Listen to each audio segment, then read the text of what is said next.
राम। ओम ब्रह्म देवानाम। साथियों, प्रकृति की गोद में बहते हुए इस पावन जल में जो आनंदित कर देने वाली लहर है और प्रकृति का जो वातावरण है, इसकी तुलना किसी और वातावरण से नहीं की जा सकती। इसलिए हमें प्रकृति को बचा के रखना है। जितना हम डेवलपमेंट करेंगे, जितना विकास करेंगे, उतना ही प्रकृति को विनाश की ओर लेकर के जाएंगे, ये भी निश्चित है। साथियों, हमारे ऋषि मुनियों ने इन्हीं सरिताओं के किनारे बैठ कर के, इन्हीं जंगलों में ज्ञान के ऐसे गूढ़ रहस्यों का उद्घाटन किया, उनके रहस्यों से पर्दा उठाया, जिसका हम सभी मानव जाति को लाभ मिला।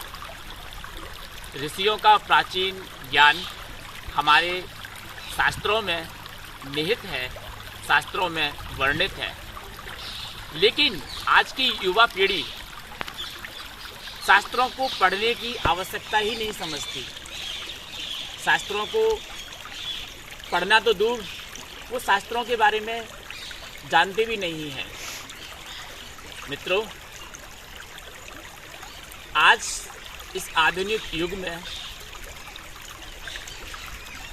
जितने भी वैज्ञानिक आविष्कार हो रहे हैं, उन सभी वैज्ञानिक आविष्कारों का जो मूल है, जो कारण है, वो हमारे शास्त्रों से ही निकल करके आता है।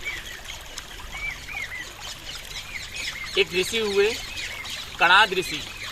कणाद ऋषि ने वैशेषिक दर्शन नाम का एक शास्त्र लिखा, दर्शन लिखा, जिसमें उन्होंने मुख्य रूप से 6 पदार्थों का वर्णन किया और ये कहा कि मनुष्य इन 6 पदार्थों को जान लेगा।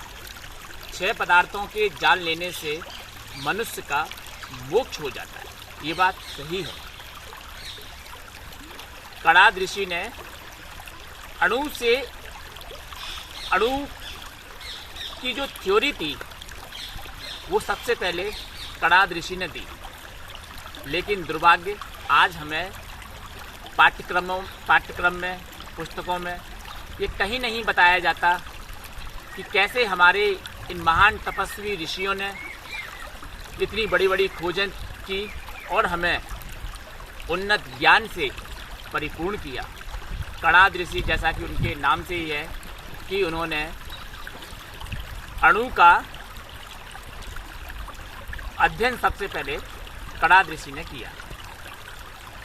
कणाद ऋषि का वैशेषिक दर्शन 6 पदार्थों पर जो आधारित है, ऐसा दर्शन और पाणिनि की व्याकरण, ये सभी शास्त्रों का सार है। जी हाँ, एक श्लोक आता है, कणादम पाणिनियम च सर्वशास्त्र उपकारकम।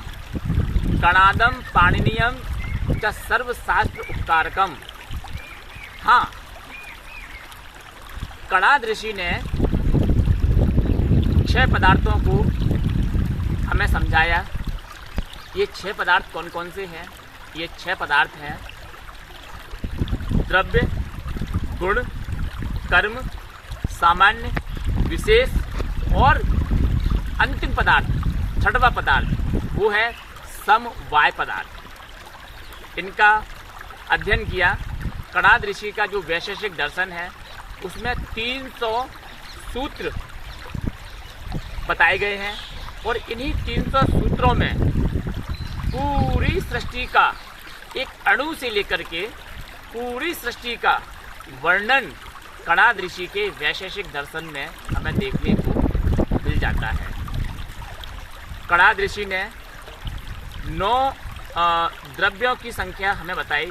द्रव्य कौन कौन से? 5 महाभूत।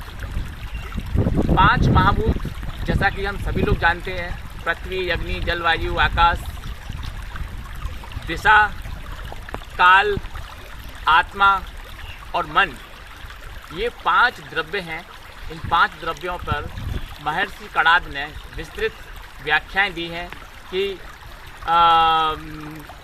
पृथ्वी का क्या गुण है, जल का क्या गुण है, अग्नि का क्या गुण है, आत्मा का क्या गुण है, मन का क्या गुण है। इन सभी पर विस्तृत व्याख्या कणाद ऋषि की हमें वैशेषिक दर्शन में देखने को मिलती है। साथियों, दर्शन शास्त्र का अध्ययन करने के लिए विश्व भर से लोग भारत में आते हैं और भारत भूमि पर